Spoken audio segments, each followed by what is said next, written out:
देश की राजधानी दिल्ली के दरियागंज में एक स्कूल है सर्वोदय कन्या विद्यालय और इसी स्कूल की एक महिला टीचर थी उमा खुराना।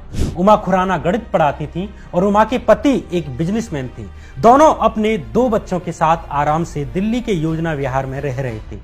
इसके बाद आता है 30 अगस्त 2007 का दिन। उमा खुराना बाकी के दिनों की तरह ही स्कूल पढ़ाने के लिए पहुंचती हैं, लेकिन जैसे जैसे स्कूल की क्लासेस खत्म होने को होती हैं वैसे वैसे सर्वोदय कन्या के बाहर पेरेंट्स की भीड़ इकट्ठा होने लगती है। ये भीड़ अपनी बेटियों को लेने के लिए नहीं आई थी, बल्कि उमा खुराना को खदेड़ने के लिए आई थी। भीड़ डिमांड करने लगी कि उमा खुराना को हमारे हवाले कर दिया जाए। ये भीड़ इतनी बढ़ती जा रही थी कि आसपास की पुलिस बुलानी पड़ी, लेकिन भीड़ इतनी बेकाबू हो जाती है कि पुलिस पर ही पत्थरबाजी कर देती है। पुलिस को आंसू गैस के गोले चलाने पड़े। ये भीड़ उमा खुराना को नोच लेना चाहती थी और इसी बीच इत्तेफाक ये होता है कि उमा खुराना भीड़ के हाथ लग जाती है। भीड़ ने उमा खुराना को बुरी तरह से पीटना शुरू कर दिया, उनके कपड़े फाड़ डाले। ऐसा लग रहा था जैसे ये भीड़ उमा की जान लिए बिना नहीं मानेगी, लेकिन कुछ पुलिसकर्मियों और आसपास के लोगों ने साहस दिखाते हुए उमा को बचा लिया।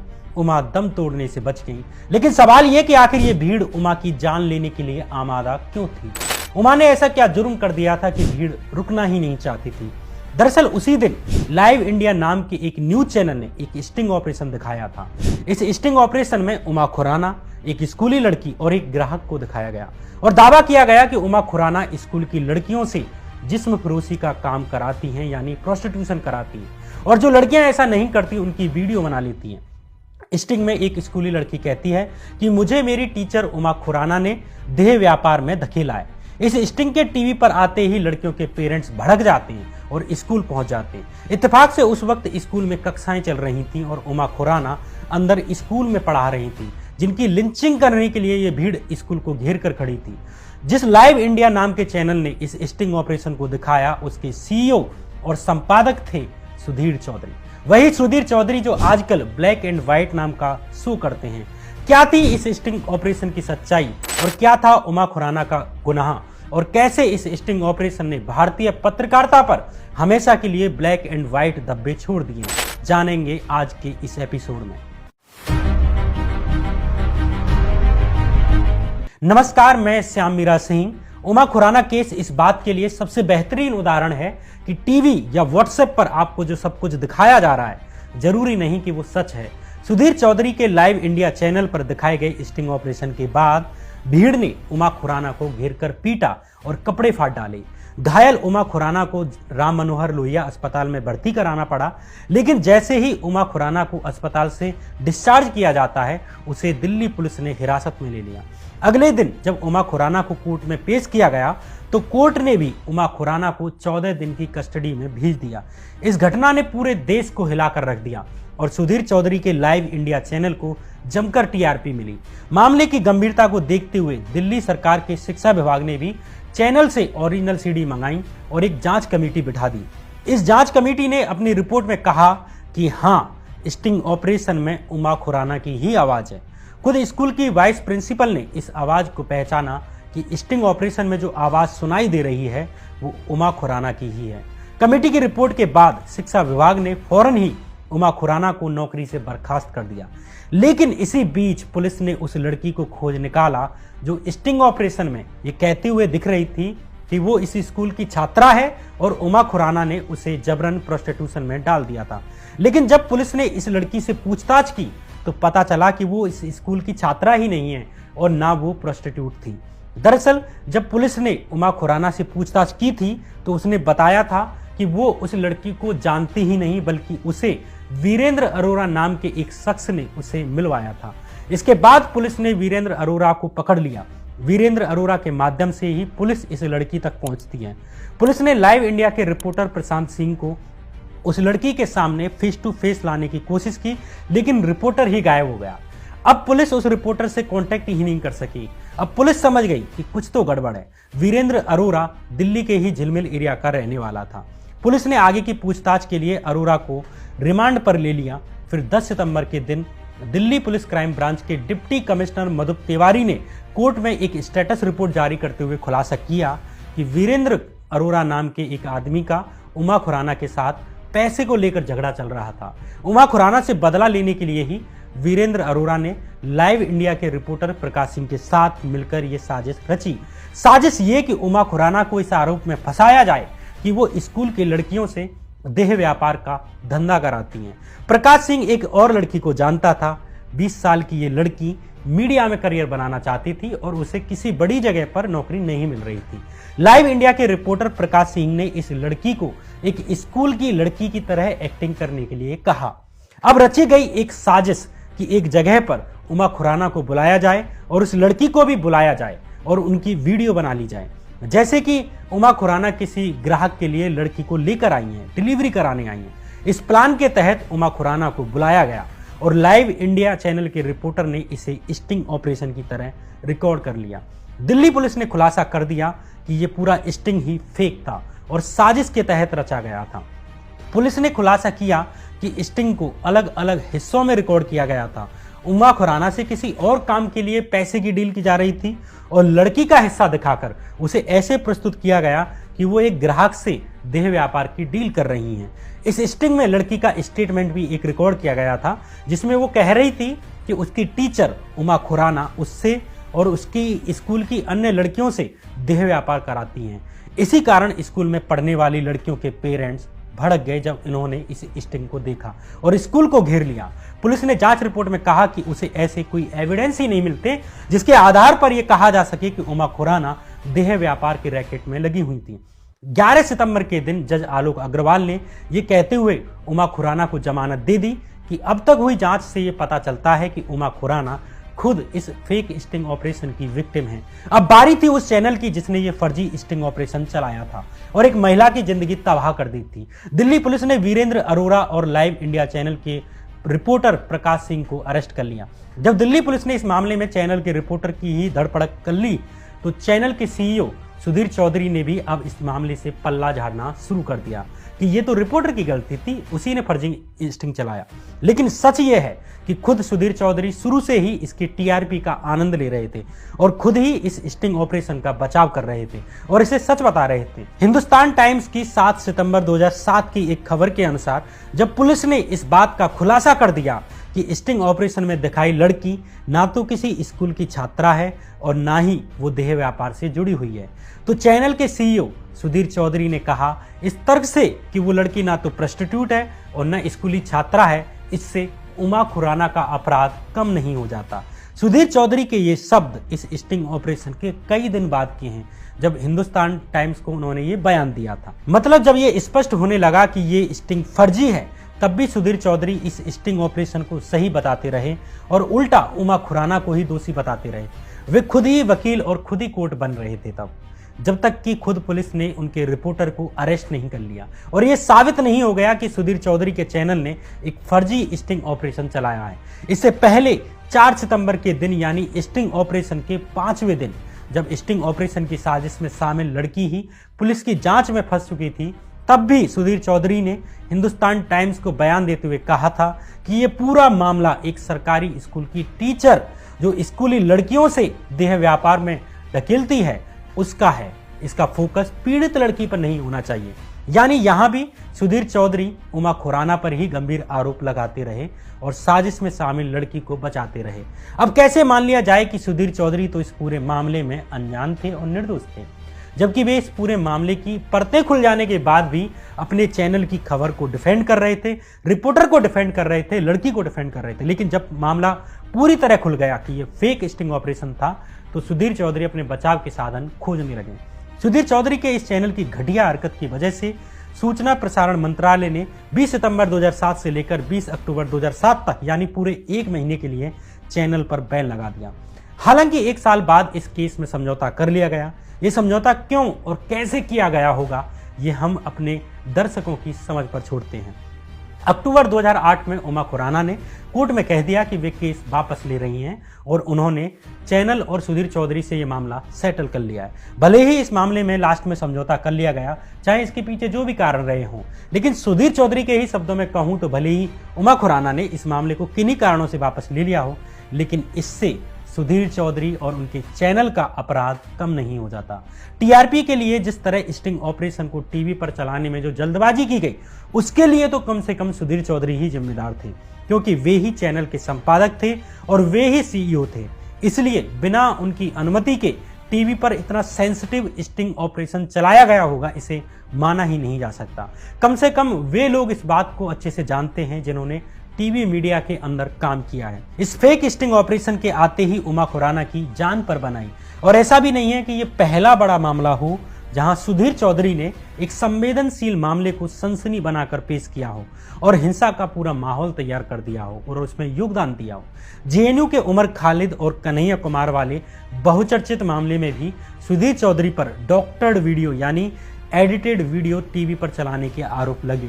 जेएनयू पर जी न्यूज और सुधीर चौधरी की रिपोर्टिंग को सनसनीखेज बताकर इस बात को सिर्फ ऊपरी तौर पर खत्म करना नहीं चाहता, बल्कि आज न्यूज रूम के अंदर की कहानी बताएंगे ताकि आप जान सकें कि न्यूज रूम के अंदर कैसे वीडियो एडिट कर करके चलाया जाता है, जिससे आपके अंदर सामने वाले की छवि ऐसे बने कि आपके अंदर खून खौल जाए। जिस तरह गणित की निर्दोष टीचर उमा खुराना को भीड़ ने पीटा, ऐसे ही कन्हैया कुमार और उमर खालिद को भी सार्वजनिक तौर पर पीटा गया और इसके लिए भी जी न्यूज और सुधीर चौधरी जिम्मेदार थे। आज जेएनयू मामले को लेकर सुधीर चौधरी और जी न्यूज के द्वारा की गई पत्रकारिता के बारे में बताएंगे। 9 फरवरी 2016 के दिन दिल्ली के जवाहरलाल नेहरू यूनिवर्सिटी में कुछ छात्र फांसी की सजा को लेकर विरोध जता रहे थे। आमतौर की तरह ही जेएनयू में कुछ छात्रों के द्वारा नारे लगाए जा रहे थे, जैसे भुखमरी से आज़ादी, तानाशाही से आज़ादी, जातिवाद से आज़ादी, कश्मीर मांगे आज़ादी, केरल मांगे आज़ादी, सांप्रदायिकता से आज़ादी। इन्हीं नारों के बीच कुछ क्लिप्स काटकर जी न्यूज के द्वारा दिखाई गई। जी न्यूज ने दिखाया कि कैसे जेएनयू में कश्मीर की आज़ादी के नारे लगाए गए और बाकी नारे छोड़ दिए गए और कैसे पाकिस्तान के सपोर्ट में पाकिस्तान जिंदाबाद के नारे लगाए गए। ये जी न्यूज ने दिखाया। जी न्यूज और सुधीर चौधरी के शो के बाद इस मामले ने और तूल पकड़ लिया। देश भर में लोग जेएनयू को बंद कराने के लिए रैलियां निकालने लगे। आरएसएस ने भी दिल्ली में एक रैली निकाली, लेकिन इसके पीछे का सच कुछ और था और ये सच भी कभी बाहर नहीं आता अगर जी न्यूज में प्रोड्यूसर का काम कर रहे एक पत्रकार की अंतरात्मा ना जागती। इस साहसी पत्रकार ने अपने चैनल जी न्यूज की बड़ी पोल खोलते हुए इस्तीफा दे दिया। इस पत्रकार का नाम था विश्व दीपक, जो जी न्यूज में आउटपुट प्रोड्यूसर का काम कर रहे थे। विश्व दीपक जी न्यूज पर 9 बजे आने वाले उस शो को बनाने वाली टीम का हिस्सा थे, जिसे जेएनयू मामले की रात को चैनल पर दिखाया गया। जी न्यूज के द्वारा दिखाई गई फुटेज के आधार पर ही दिल्ली पुलिस ने स्वतः संज्ञान लेते हुए जेएनयू के छात्रों पर एफआईआर दर्ज कर दी थी और कन्हैया कुमार को अरेस्ट कर लिया। इन वीडियोज में दिखाया गया कि जेएनयू के कुछ छात्रों ने पाकिस्तान जिंदाबाद के नारे लगाए थे, लेकिन अपने इस्तीफे के साथ पत्रकार विश्व दीपक ने खुलासा किया कि जब शुरू में उनके यहाँ जी न्यूज के रिपोर्टर ने जेएनयू की वीडियो भेजी, उनमें पाकिस्तान जिंदाबाद का नारा था ही नहीं और बाद में इसे ऐड किया गया। विश्व दीपक की माने तो वीडियो में उन्हें भारतीय कोर्ट जिंदाबाद जैसे नारे सुनाई दे रहे थे और ये इतनी स्पष्ट थे कि पहचानना मुश्किल था, लेकिन चैनल ने इसे पाकिस्तान जिंदाबाद जैसा सुनाने के लिए वीडियो में हिंदी में पाकिस्तान जिंदाबाद लिख दिया, ताकि अचेतना में ही दर्शक उस नारे को पाकिस्तान जिंदाबाद की तरह लें। जी न्यूज को भेजे अपने इस्तीफे में विश्व दीपक ने चैनल के द्वारा की जा रही मोदी सरकार की चाटुकारिता के अलावा इस घटना का भी जिक्र किया। विश्व दीपक ने अपने इस्तीफे में लिखा कि कन्हैया समेत जेएनयू के कई छात्रों को हमने लोगों की नज़र में देशद्रोही बना दिया। अगर कल को इनमें से किसी की हत्या की जाती है तो इसकी जिम्मेदारी कौन लेगा? हमने सिर्फ किसी की हत्या और कुछ परिवारों को बर्बाद करने की स्थिति पैदा नहीं की है, बल्कि दंगा फैलाने और गृह युद्ध की नौबत तैयार कर दी है। कौन सा देश प्रेम है ये? आखिर कौन सी पत्रकारिता है ये? क्या हम बीजेपी या आरएसएस के मुखपत्र हैं कि वो जो बोलेंगे वही कहेंगे? जिस वीडियो में पाकिस्तान जिंदाबाद का नारा था ही नहीं, उसे हमने बार बार उन्माद फैलाने के लिए चलाया। अंधेरे में आ रही कुछ आवाज़ों को हमने ऐसे कैसे मान लिया कि ये कन्हैया या उनके साथियों की ही हैं। भारतीय कोर्ट जिंदाबाद के नारों को पूर्वाग्रहों के चलते पाकिस्तान जिंदाबाद सुन लिया गया और सरकार की लाइन पर काम करते हुए कुछ लोगों का करियर, उनकी उम्मीदों और उनके परिवारों की तबाही की कगार पर पहुंचा दिया। अच्छा होता कि हम एजेंसीज की जांच करने देते और उनके नतीजों का इंतजार करते। विश्व दीपक ने आगे लिखा कि आखिर जेएनयू से या जेएनयू के छात्रों से हमारी क्या दुश्मनी है? मेरा मानना है कि आधुनिक जीवन मूल्यों, लोकतंत्र, विविधता और विरोधी विचारों के सह अस्तित्व का अगर कोई सबसे खूबसूरत बगीचा अगर इस देश में है तो वो जेएनयू है, लेकिन इसे गैर कानूनी और देशद्रोह का अड्डा बताया जा रहा है। मैं ये जानना चाहता हूं कि जेएनयू गैर कानूनी है या बीजेपी का वो विधायक जो कोर्ट में घुसकर लेफ्ट कार्यकर्ता को पीट रहा था। विधायक और उसके समर्थक सड़क पर गिरे हुए सीपीआई के कार्यकर्ता अमीक जमेई को बूटों के तले रौंद रहे थे, लेकिन पास में खड़ी पुलिस तमाशा देख रही थी और स्क्रीन पर पिटाई की तस्वीरें चल रही थी और हम लिख रहे थे कि ओपी शर्मा पर पिटाई का आरोप। मैंने पूछा कि आरोप क्यों? कहा गया कि ऊपर से कहा गया है। हमारा ऊपर इतना नीचे कैसे हो सकता है? मोदी तक तो फिर भी समझ में आता है, लेकिन अब ओपी शर्मा जैसे बीजेपी के नेताओं और एबीपी के कार्यकर्ताओं की भी स्टोरी लिखते समय अब हम बचाने लगे हैं। घिन आने लगी है मुझे अपने अस्तित्व से, अपनी पत्रकारिता से और अपनी व्यवस्था से। क्या मैंने इसलिए दूसरे सब कामों को छोड़कर पत्रकार बनने का फैसला किया था? शायद नहीं। ये कहते हुए विश्व दीपक ने जी न्यूज से इस्तीफा दे दिया। कारवा मैगजीन ने भी सुधीर चौधरी और जी न्यूज के द्वारा जेएनयू मामले में भाजपा और आरएसएस के झूठे नैरेटिव को चलाने को लेकर एक विस्तृत रिपोर्ट की। कारवा मैगजीन ने इस रिपोर्ट में लिखा कि 11 फरवरी के दिन सुधीर चौधरी के द्वारा किए जाने वाले शो डीएनए का लाइव टेलीकास्ट किया, जिसमें चतुरता से जेएनयू के छात्रों को देशद्रोहियों की तरह पेश किया गया। कहीं की फोटो कहीं लगा दी, कहीं की वीडियो कहीं लगा दी। जेएनयू को बदनाम किया गया। जब बाद में दिल्ली पुलिस ने इस मामले की जांच की तो दिल्ली पुलिस को भी ऐसे कोई सुराग नहीं मिले कि कोई कह सके कि जेएनयू में पाकिस्तान जिंदाबाद के नारे लगाए गए थे। अमर उजाला की 27 फरवरी 2016 की रिपोर्ट के अनुसार दिल्ली पुलिस ने कमिश्नर बीएस बस्सी को अपनी जांच रिपोर्ट सौंपते हुए कहा कि यूनिवर्सिटी में 9 फरवरी को मौजूद चश्मदीद गवाहों ने कहा है कि शहादत दिवस कार्यक्रम के दौरान पाकिस्तान जिंदाबाद के नारे नहीं लगाए गए थे। इसमें कमाल की बात यह है कि दिल्ली पुलिस ने सुधीर चौधरी और रोहित सरदाना के शो में चलाई गई फुटेज के आधार पर ही एफआईआर की थी और जांच की थी, जिसके अनुसार जेएनयू में पाकिस्तान जिंदाबाद के नारे लगाए गए। सवाल यह है कि इतने सेंसिटिव मामले पर जी न्यूज अपनी वीडियो में जबरन पाकिस्तान जिंदाबाद के नारे लिखकर आपके मन में क्या भरना चाहता था? आखिर क्या ये पत्रकारिता का काम हो सकता है? अब जरा सोचिए, आखिर क्यों सुधीर चौधरी और जी न्यूज के एंकर रोहित सरदाना ने झूठी वीडियो अपने चैनल पर दिखाई? यहां तो पूरी जिम्मेदारी एंकर सुधीर चौधरी की थी। उमा खुराना की तरह बाद में कन्हैया कुमार और उमर खालिद पर हिंसक हमले हुए। आज भी देश का बड़ा हिस्सा इसी बात को याद रखे हुए है कि जेएनयू देशद्रोहियों का अड्डा है और कन्हैया कुमार और उमर खालिद जैसे पढ़े लिखे नौजवान देशद्रोही हैं और पाकिस्तान का नारा लगाते हैं, क्योंकि देश के एक बड़े हिस्से को यह मालूम ही नहीं कि टीवी न्यूज और रूम के अंदर क्या चल रहा होता है, कौन खबरों को दिशाएं दे रहा होता है। ये तो वो चर्चित केस हैं जिनमें सुधीर चौधरी की हकीकत सामने आ सकी, लेकिन ऐसे अनगिनत टीवी शोज उनके द्वारा किए गए जिनमें सुधीर चौधरी भाजपा की प्रवक्ता से भी ज्यादा प्रवक्ता नजर आते हैं। पत्रकारिता के मूल्यों को कुचलकर आप भाजपा की चमचागिरी करें तब भी सहा जा सकता है, लेकिन झूठ फैलाना, नफरत फैलाना और हिंसा के लिए माहौल तैयार करने को कितना सही माना जाए और देश के लिए इसे कितना उचित माना जा सकता है? सिर्फ उमा खुराना और जेएनयू मामले में ही नहीं, बल्कि सुधीर चौधरी ने जनता और विपक्षी नेताओं के लिए भी झूठे नैरेटिव चलाने में कोई कसर नहीं छोड़ी। तृणमूल कांग्रेस की सांसद महुआ मोइत्रा ने जब देश में सरकार की बढ़ती तानाशाही पर 25 जून 2019 के दिन संसद में भाषण दिया तो महुआ मोइत्रा द्वारा उठाए गए मुद्दों पर चर्चा करने के बजाय सुधीर चौधरी ने अपने डीएनए शो में महुआ की स्पीच को चोरी किया हुआ भाषण बताकर झूठ फैलाया।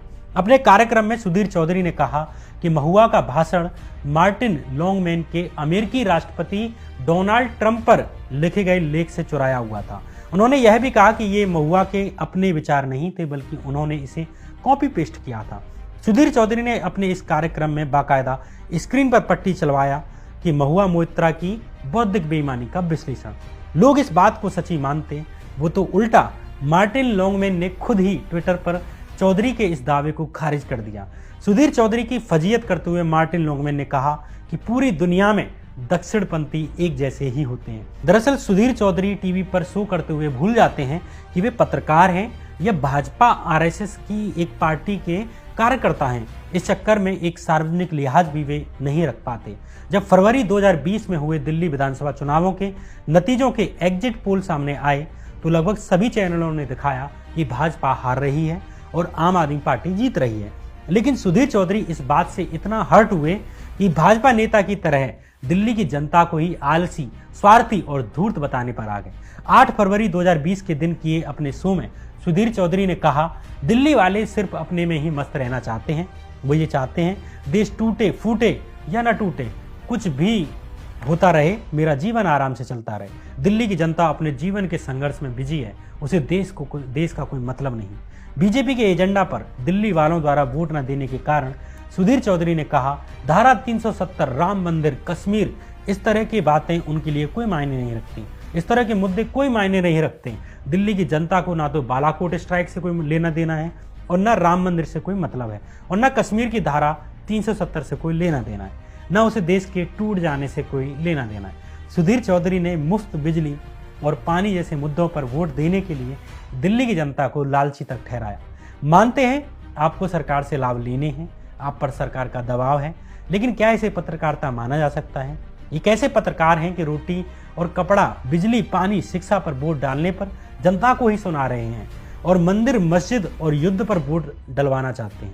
सुधीर चौधरी का इतिहास टीआरपी के लिए फर्जिंग स्टिंग करने और एक महिला की जिंदगी बर्बाद करने, जेएनयू जैसी यूनिवर्सिटी के खिलाफ हिंसक माहौल तैयार करने और विपक्षी नेताओं को टारगेट करने भर का नहीं है, बल्कि उद्योगपतियों से खबर न दिखाने के बदले करोड़ों रुपए की उगाही करने का भी है। नवीन जिंदल और सुधीर चौधरी के केस के बारे में आप गूगल पर सर्च करके पढ़ सकते हैं। कैसे उद्योगपति नवीन जिंदल से 100 करोड़ रुपए की घूसखोरी मांगने वाले मामले में सुधीर चौधरी को 14 दिन तिहाड़ जेल में बिताने पड़े। यही कारण है कि कुछ लोग सुधीर चौधरी को तिहाड़ी चौधरी या तिहाड़ी पत्रकार भी कहते हैं। अब आप तय करिए कि किन पत्रकारों को आप सालों से सुन रहे हैं और उनके इतिहास और वर्तमान क्या है। क्या इनमें थोड़ी सी भी सार्वजनिक लिहाज बची है? क्या इनमें थोड़ी सी भी मोरल वैल्यूज बची हैं? तय आपको करना है। बहरहाल ये कहानी थी सुधीर चौधरी की, ये कहानी थी स्कूल टीचर उमा खुराना की, ये कहानी थी जेएनयू में लगे नारों के पीछे की नैरेटिव की। आप अर्नब गोस्वामी पर बनाई मेरी वीडियो भी देख सकते हैं, जिसमें आप जान पाएंगे कि रिपब्लिक भारत में किसका पैसा लगा है और किस प्रकार से उसमें कुछ खबरें एक एजेंडे के तहत चलाई गई और जिन लोगों ने इसमें पैसा लगाया उन्हें सरकार से सरकारी ठेके मिले और बाद में केंद्रीय मंत्री तक बने।